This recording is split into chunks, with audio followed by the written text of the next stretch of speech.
दोस्तों 15 अगस्त 1947 को भारत को आज़ादी मिल गई। तो जब भारत को आज़ादी मिल गई, आज़ादी मिलने के तुरंत बाद जो हमारे गृह मंत्री थे सरदार वल्लभ भाई पटेल, उनको ये जिम्मेदारी सौंपी गई कि लगभग जो अभी वर्तमान में भारत में उस समय लगभग 554 देशी छोटी मोटी रियासतें थीं, उन सबको एक में करो और एक में करके एक संपूर्ण भारत देश का निर्माण किया जाए।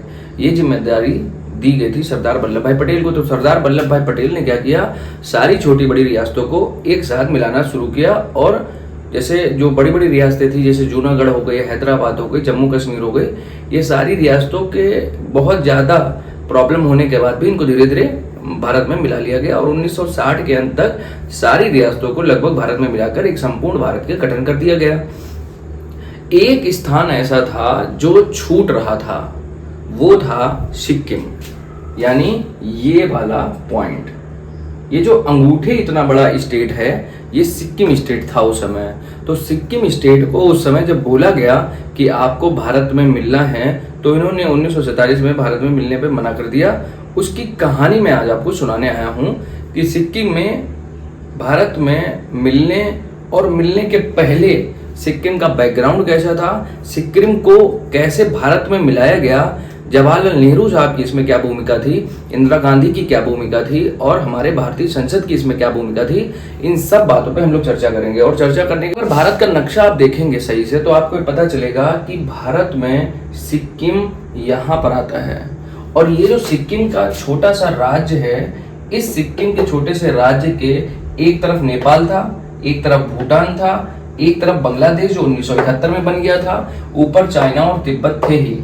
दूसरी बात यह है कि अमेरिका की छोटी छोटी कॉलोनीज CIA यानी कि जो उनकी सेंट्रल इन्वेस्टिगेशन एजेंसी थी, उसकी जो छोटे छोटे कैंप थे वो भी सिक्किम में बने थे। इतनी सारी प्रॉब्लम होने के बाद लगभग 1, 2, 3 और 4, 5 तो लगभग 4 से 5 देशों के बीच में बसा ये सिक्किम कैसे भारत का राज्य बना, आज हम लोग इस पर चर्चा करेंगे। देखिए, जवाहरलाल नेहरू के ऊपर बहुत सारे आरोप लगाए जाते हैं, जैसे उनकी जो समाजवादी नीति थी उन पर आरोप लगाए जाते हैं कि उनकी समाजवादी नीति की वजह से जम्मू कश्मीर के हालात इतने बिगड़ गए थे कि उसको काबू में लाना लगभग नामुमकिन था। ऐसे ही जवाहरलाल नेहरू पर बहुत सारे आरोप लगते हैं कि उन्होंने मतलब मुस्लिमों का साथ दिया, उन्होंने हिंदूवादी नेताओं का साथ नहीं दिया और बहुत सारे और आरोप लगाए जाते हैं। एक अच्छा काम जो जवाहरलाल नेहरू ने किया वो ये था कि उन्होंने सिक्किम को भारत का हिस्सा बनाया। जवाहरलाल नेहरू की बदौलत ही सिक्किम भारत का हिस्सा बना और उसके बाद इंदिरा गांधी जी ने पूर्ण रूप से सिक्किम को राज्य का दर्जा दिया। तो आज हम लोग सिक्किम की पूरी इतिहास समझेंगे और इतिहास के बाद 1975 में क्या हुआ वो समझेंगे, कैसे भारत में सिक्किम को शामिल किया गया, उस समय चाइना क्या कर रही थी, उस समय भूटान क्या कर रहे थे, नेपाल क्या कर रहे थे, हम लोग उन सब के बारे में चर्चा करेंगे। जिसके बाद आपको ये समझ में आए कि सिक्किम को भारत का हिस्सा बनाना कितना क्रिटिकल और कितना ज़्यादा टफ काम था, जो कि जवाहरलाल नेहरू ने किया और उनके बाद इंदिरा गांधी जी ने किया। तो चलिए शुरू करते हैं। तो हमारी कहानी जो है उसकी शुरुआत हम लोग 1642 से करेंगे, क्योंकि उससे पहले सिक्किम जो था एक टापू के तरीके से कार्य करता था। यहाँ पर बहुत सारे बौद्ध धर्म के लोग रहते थे और तिब्बत के लोग और चाइना के लोग आकर अपनी कॉलोनीज बनाते थे। अमेरिका ने भी अपनी छोटी छोटी कॉलोनी बनाई थी चाइना पे नजर रखने के लिए। CIA के छोटे छोटे कैंप यहाँ पर बने थे। उसके बाद क्या हुआ, इन सब चीजों को देखते हुए 1642 में कुछ बौद्ध भिक्षुओं ने फुनतोसोंग नामग्याल नाम के एक आदमी को वहां का राजा बना दिया सिक्किम का। तो सिक्किम का राजा पहले जो थे वो फुनतोसोंग नामग्याल थे। तो इसके बाद अच्छा, राजा जो था शब्द वहां पर सिक्किम में राजा को चोग्याल बोला जाता है। इनके बाद दूसरे आए थे तेंसुंग नामग्याल। तो इन दोनों ने मिलकर 1642 से लगभग 1700 ईस्वी तक इन्होंने शासन किया। उसके बाद धीरे धीरे आगे बढ़ रहा है, इनके वंशज ही शासन करते रहे। हुआ ये कि 17 तो देखिए अब 1700 में क्या हुआ, तो 1700 में भूटान, नेपाल ये दोनों देश सिक्किम पर आक्रमण करना शुरू कर देते हैं। धीरे धीरे ये दोनों लोग सिक्किम पर आक्रमण करते हैं और सिक्किम में बहुत सारे नेपाली लोगों को घुसा देते हैं। वहां पर कॉलोनीज बन जाती हैं और रहने के लिए शुरू कर देते हैं। इधर क्या था, भारत में ब्रिटिश ईस्ट इंडिया कंपनी आ गई थी। 1600 ईस्वी में उसकी शुरुआत हो गई थी और उन्होंने भी भारत पर धीरे धीरे व्यापार करना शुरू किया और कब्जा करना शुरू किया। 1800 ईस्वी के बाद ईस्ट इंडिया कंपनी के लोगों को ये पसंद नहीं आया कि ईस्ट इंडिया कंपनी का कोई भी ऐसी टेरिटरी इंडिया की जो किसी और देश के कब्जे में हो, तो उन्होंने क्या किया, 1814 में एक गोरखा युद्ध शुरू कर दिया। जब एक गोरखा युद्ध शुरू हुआ तो यहाँ पर नेपाल के जितने भी लोग थे, सैनिक थे, उनकी हार होती है और नेपाल को सुगौली नाम के एक स्थान पर एक संधि करनी पड़ती है। और संधि करने के साथ ये कहा गया कि नेपाल ने जितने भी सिक्किम के प्लेसेस छीने हैं, स्थान छीने हैं, वो सारे के सारे वापस कर दिए जाएं। तो ये इतना जो था, ये ब्रिटिश सरकार की बदौलत था जो नेपाल से सिक्किम वापस ले, वरना सिक्किम जो था नेपाल का हिस्सा बहुत पहले बन जाता। तो इतना काम ब्रिटिश सरकार ने कर दिया। अब हम लोग आगे की कहानी समझते हैं कि आगे क्या हुआ। तो 1814, तो देखिए 1849 में क्या हुआ, सर जोसेफ डाल्टन और अर्चबाल्ड कैंपबेल, ये दो लोग थे। ये दो लोग गए थे सिक्किम के दौरे पर। सिक्किम के दौरे पर जब गए तो वहां के चोग्याल राजा ने इन दोनों को उठा लिया और इन दोनों को उठा के वहां पर मरवा दिया। अब जब इन दोनों को मार दिया गया तो अब सिंपल सी बात है, ब्रिटिश शासन के दो बड़े अधिकारियों को वहां पर सिक्किम में मार दिया गया। 1850 में सिक्किम पर ब्रिटिश शासन ने आक्रमण किया और पूर्ण रूपेण कब्जा कर लिया। जब पूरी तरीके से कब्जा कर लिया, कब्जा करने के बाद वहां के राजा को गद्दी से नहीं हटाया क्योंकि इनके पास कोई अच्छे रिप्रेजेंटेटिव नहीं थे और जनता विद्रोह कर सकती थी। उन्होंने राजा को गद्दी से नहीं हटाया और चोग्याल को वहां पर शासन करने दिया। लेकिन वो शासन रहा ब्रिटिश के अंडर ही। जब ब्रिटिश के अंडर रहा, 1935 में ब्रिटिश सरकार ने चोग्याल राजा को पूर्ण रूप से अपनी कठपुतली बना लिया था। यानी अब शासन चलाएगी ब्रिटिश सरकार, यानी जो यहाँ गवर्नर थे, गवर्नर जनरल थे, वो शासन चलाएंगे और चोग्याल राजा राज करेंगे। जो भी उनको कहना पड़ेगा वो उनसे कहेंगे, टैक्स भी उनको देंगे। 15 अगस्त 1947 को भारत को आज़ादी मिल जाती है। तो जब भारत आज़ाद हो जाता है, तुरंत ही आज़ाद होने के बाद सरदार पटेल साहब को जिम्मेदारी दी जाती है कि सारे जितने भी छोटी मोटी रियासतें हैं उनको सबको मिलाओ भारत में। तो उस समय लगभग 554-55 रियासतें थी, उन सबको भारत में मिलाने का काम किया गया। सिक्किम में जब ये प्रस्ताव पहुंचा तो उन्होंने इस प्रस्ताव को लेने से मना कर दिया और उन्होंने कहा कि हम आपके साथ नहीं मिलेंगे, हम इंडिपेंडेंट कंट्री बनेंगे। तो चोग्याल राजा ने इंडिपेंडेंट कंट्री की बात कही, फिर भी उन्होंने नेहरू से कहा कि हम आपके साथ हो सकते हैं लेकिन पूर्ण रूप से नहीं हो सकते, हम आपके संरक्षण में रह सकते हैं। तो नेहरू ने कोशिश करके सिक्किम के राजा से, चोग्याल से बात करके उसको संरक्षित राज्य का दर्जा 1947 के बाद यानी 1948 में दे दिया और उनसे कहा कि हमको आपकी 3 चीजें चाहिए। एक तो जो विदेशी मामले हैं यानी कि चाइना, नेपाल, भूटान अगर कोई दखल देगा तो उसमें हम कार्य करेंगे। दूसरे उनसे कहा कि राजनीतिक, जितने भी राजनीतिक मामले हैं वो भी हमारे हिसाब से होने चाहिए। जैसे अगर कभी भी पार्लियामेंट्री सिस्टम रहा या जनता के हिसाब से वोट डाले गए तो उसमें भी हमारा इंटरफेरेंस रहेगा। तो उन्होंने कहा ठीक है, वो भी कर लीजिए। उसके बाद उन्होंने कहा कि जो उस समय के संपर्क विभाग है यानी कांटेक्ट करने के लिए जो भी विभाग है उसमें हमारी भागीदारी रहेगी। तो ये 3 चीजें जवाहरलाल नेहरू ने सिक्किम के राजा से मांगी और सिक्किम के राजा ने हाँ बोल दिया और तब सिक्किम को पहली बार संरक्षित राज्य का इन्होंने घोषणा कर दी और सिक्किम संरक्षित राज्य हो गया। तो अब देखिए आगे क्या हुआ। तो 1949 में भारत सरकार ने सिक्किम में राजशाही को समाप्त करने के लिए, यानी कि जैसा कि अभी आपको पता है कि इंग्लैंड वगैरह में शासन चलता है कि राजा रहेगा लेकिन एक सरकार भी रहेगी, वैसे ही जवाहरलाल नेहरू ने क्या किया, सिक्किम सरकार से बोला कि आप एक अंतरिम सरकार अपनी बनाओ जिसमें आप प्रधानमंत्री, मंत्री इनको सबको नियुक्त करो, राजा चोग्याल वंश के हिसाब से ही रहेंगे। तो ये बात मान ली गई और अंतरिम सरकार बना दी गई। उसके बाद क्या हुआ कि इधर चाइना जो था वो तिब्बत से उलझा हुआ था क्योंकि तिब्बती लोग जितने भी थे वो बौद्ध भिक्षु थे और वो लोग अपनी आज़ादी के लिए कुछ भी करने को तैयार थे। चाइना तिब्बत के साथ लगा हुआ था कि कैसे भी करके तिब्बत को अपने कब्जे में ले लिया जाए। तो चाइना तिब्बत के चक्कर में सिक्किम की तरफ बढ़ नहीं पा रहा था। सिक्किम में चोग्याल जो थे उनको भारत का समर्थन प्राप्त था, तो नेपाल और भूटान भी चुप बैठ गए।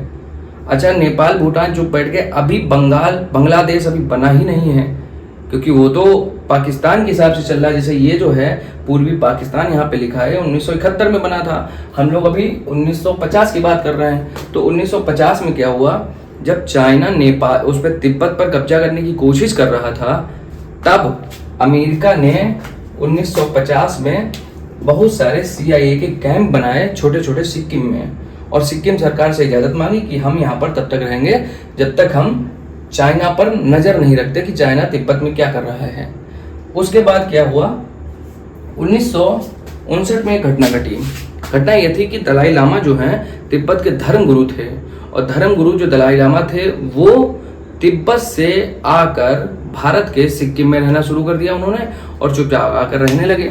तो जब वहाँ आकर रहने लगे, अच्छा हुआ ये कि चाइना ने तिब्बत के धर्मगुरु से कहा कि आप हमारे रिपब्लिक को स्वीकार कर लीजिए, और तिब्बत में जितने भी लोग हैं उनसे कहिए कि आप अब चाइना में रहने वाले हैं, यानी चाइना के साथ आपको जोड़ दिया गया है। उन्होंने ये करने से मना कर दिया, तो उनकी सरकार ने, चाइना की सरकार ने तिब्बत के धर्मगुरु दलाई लामा को पकड़ने की कोशिश की। तो दलाई लामा 1959 में भागकर भारत आ गया, और सिक्किम में उन्होंने शरण लिया के ये चीज चाइना को बड़ी बुरी लगी, और चाइना ने तुरंत के तुरंत भारत के सिक्किम पर आक्रमण कर दिया। अब जब सिक्किम पर आक्रमण कर दिया, सिक्किम अभी संरक्षित ही है, क्योंकि जवाहरलाल नेहरू ने संरक्षण देने की बात कही थी। सिक्किम पर जैसे ही आक्रमण किया, तो चाइना ने सबसे पहले जो था वो चंपी वैली नामक स्थान पर कब्जा कर लिया। अब कब्जा कर लिया, भारत उस समय कुछ कर नहीं सकता था, क्योंकि ताजा ताजा आज़ाद हुए थे, और हमारे पास अभी उतना ज़्यादा पावर नहीं थे हम किसी भी बड़े देश पर कब्जा करें, यानी बड़े देश से युद्ध करें। 1962 में चाइना और इंडिया बार होता है, बार में हम लोग हार जाते हैं, और सिक्किम की जो चंपी वैली थी उसको चाइना को देना पड़ता है। उसके बाद क्या हुआ, 1963 में जो ताशी तीसिंग बताए गए थे अंतरिम सरकार में मुखिया, उनकी भी मृत्यु हो जाती है। इधर 1964 में जवाहरलाल नेहरू की मृत्यु हो जाती है।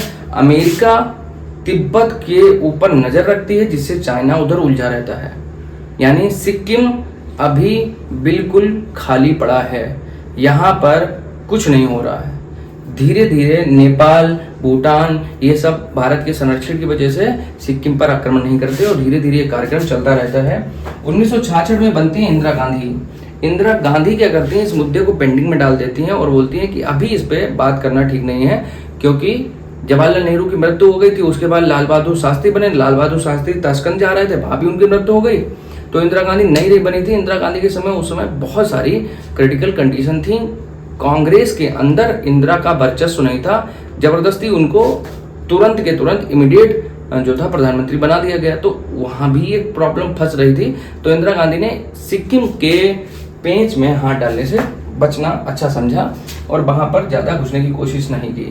कहानी 1973 में क्या हुआ, जो जनता थी उन्होंने राजा के खिलाफ बगावत कर दी, क्योंकि राजा कुछ भी करने में नाकाम हो रहे थे, ना जनता को सही से रख पा रहे थे, ना खिला पिला पा रहे थे। जनता बहुत परेशान थी, तो जनता ने बगावत कर दी। 9 अप्रैल 1975 को क्या हुआ, 9 अप्रैल 1975 को जो वहाँ की संसद थी, यानी कि जो भी पार्लियामेंट में लोग थे, उन्होंने भी बगावत कर दी और राजा के खिलाफ हो गए। राजा के जैसे ही खिलाफ हुए, वहाँ के लोगों ने अपनी जो विधानसभा थी, विधान परिषद जो भी बोल लीजिए, वहाँ की संसद समझ लीजिए, क्योंकि उस समय तो राज्य का दर्जा पूर्ण रूप से नहीं मिला था, तो उन्होंने अपने यहाँ एक बिल पारित किया, और बिल पारित करने के बाद उन्होंने कहा कि यहाँ का राजा जो है वो अब काम करने के लायक नहीं है, और उन्होंने कराया जनमत संग्रह। जनमत संग्रह जब कराया तो 97% वोट पड़े भारत के पक्ष में, क्योंकि 97% लोगों ने कहा कि हम भारत के साथ रहना स्वीकार करेंगे। जैसे ही इंदिरा गांधी को यह पता चला कि वहाँ के लोग चाहते हैं कि भारत में उनको जोड़ लिया जाए, वैसे ही इंदिरा ने क्या किया, इंदिरा गांधी ने 16 मई 1975 के पहले वहां पर मिलिट्री भेजी और मिलिट्री भेजने के बाद वहां के राजा को कैद में कर लिया गया और कैद करने के बाद 16 मई 1975 को तुरंत के तुरंत सिक्किम को एक औपचारिक रूप से राज्य घोषित कर दिया। तो सिक्किम औपचारिक रूप से 22वां राज्य बन गया। अब सिक्किम को 22वां राज्य बना दिया गया, लेकिन दिक्कत ये थी कि भारत के संविधान में ये लिखा है अनुच्छेद 1 में, 2 में, 3 में, 4 में कि किसी भी राज्य के किसी भी जगह का एक्वायरमेंट कैसे हो सकता है, कैसे आप किसी राज्य को अपने में मिला सकते हैं। तो वहां पर पेच ये फंस रहा था कि उन्होंने कहा कि जो भी ऐसे हैं जो भारत का हिस्सा नहीं है उनको मिलाने के लिए संविधान में संशोधन करना पड़ेगा, तब जाकर आप किसी भी राज्य को अपने देश में मिला सकते हो और नए राज्य का दर्जा दे सकते हो, क्योंकि ये प्रावधान नहीं था कि आप नए राज्य को या नई जगह को छीन कर अपने भारत में मिलाओ। तो इंदिरा गांधी ने 2 बड़े बड़े संविधान संशोधन करना शुरू किए। सबसे पहला संशोधन किया 35वां संविधान संशोधन। तो हम लोग अब 35वें संविधान संशोधन की बात करेंगे कि इंदिरा गांधी ने 35वें संविधान संशोधन क्या किया। तो जो 35वां संविधान संशोधन था उसमें ये कहा गया कि देखिए, पहले तो आप समझिए कि अनुच्छेद भारत के संविधान में जो भाग 1 है उसमें 4 अनुच्छेद दिए गए हैं। उन चारों अनुच्छेद में भारत में शामिल होने वाले प्रदेशों, राज्यों और कितनी जगह भारत के पास है, कितना प्लेस भारत के पास है, वो सबका वर्णन किया गया है। तो अनुच्छेद 2 में 35वें संविधान संशोधन में इतने सारे परिवर्तन किए गए। इसमें अनुच्छेद 2 में सिक्किम का कहीं पर जिक्र नहीं था, तो इसलिए सिक्किम का जब जिक्र नहीं था, अनुच्छेद 2 में लिखा था कि आ, बा, सा, ये 3 राज्य वो होंगे जो इसके साथ जुड़े रहेंगे। तो इसमें कहा गया कि एक और होगा दा, जो कि कोई अगर इंसान या जैसे कोई भी देश अपनी मर्जी से अगर भारत में आना चाहता है तो उसको हम दा में रखेंगे। अनुच्छेद 2 में 2 का जोड़ा गया और सिक्किम एक सह राज्य बनेगा। सह राज्य का मतलब राज्य तो होगा लेकिन वो भारत की संसद की पूर्ण प्रक्रिया में भाग नहीं लेगा। सह राज्य का दर्जा सिक्किम को दे दिया गया था। अनुच्छेद जो 2 था उसमें एक अनुच्छेद बढ़ाया गया संविधान संशोधन करके, 2 का लिखा गया और का में ये लिख दिया गया। उसके बाद अनुच्छेद 80 जो था लोकसभा के लिए, उसमें कहा गया कि सिक्किम में 1 लोकसभा की सीट रहेगी। अनुच्छेद 81 में कहा गया कि राज्यसभा की भी सिक्किम में 1 सीट रहेगी। उसके बाद एक नई अनुसूची जोड़ी गई, अनुसूची 10। इस अनुसूची 10 को जोड़ने का मेन पर्पज ये था कि सिक्किम को जोड़ने के जितने नियम कानून हैं वो इसमें सारे लिखे जाएं, कितनी शर्तें हैं वो सब लिखी जाएं, और कुछ शर्तों के हिसाब से उन्होंने बताया कि सिक्किम का कोई भी रिप्रेजेंटेटिव राष्ट्रपति के इलेक्शन में भाग नहीं लेगा। तो ये इंदिरा गांधी ने जो 35वां संविधान संशोधन किया जो 1974 में हुआ, उसके हिसाब से इतना सा कार्यक्रम कर दिया। 36वें संविधान संशोधन 1975 में क्या हुआ? तो 36वें संविधान संशोधन 1975 में सिक्किम को 22वां राज्य घोषित कर दिया गया और ये पूर्ण राज्य घोषित किया गया। पूर्ण राज्य का मतलब ये होता है कि वहाँ पर राज्यपाल होगा, वहाँ पर मुख्यमंत्री होगा, वहाँ पर संसद होगी। संसद का मतलब जो लोकसभा सांसद होते हैं वो होंगे, राज्यसभा सांसद होंगे वो होंगे। तो सारा सब कुछ सिस्टम तैयार कर दिया गया। प्रथम अनुसूची जो थी उसमें भी सिक्किम के बारे में लिख दिया गया। चतुर्थ अनुसूची में भी ये लिख दिया गया कि लोकसभा का 1 और राज्यसभा का 1 प्रतिनिधि जो है सिक्किम में होगा।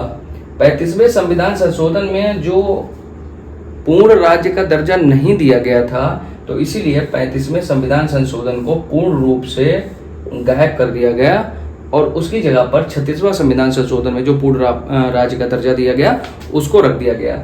उसके बाद देखिए संविधान में 371 में 4 एक बढ़ाया गया और सिक्किम के बारे में कैसे नीति, कैसे कानून बनेंगे, वो सब लिखा गया। राज्यपाल होगा, मुख्यमंत्री होगा, वहाँ पर विधान परिषद होगी, सब कुछ लिख दिया गया सिक्किम के बारे में। यानी 1975 में इंदिरा जी के प्रयासों के बाद सिक्किम पूर्ण रूप से भारत का हिस्सा बना।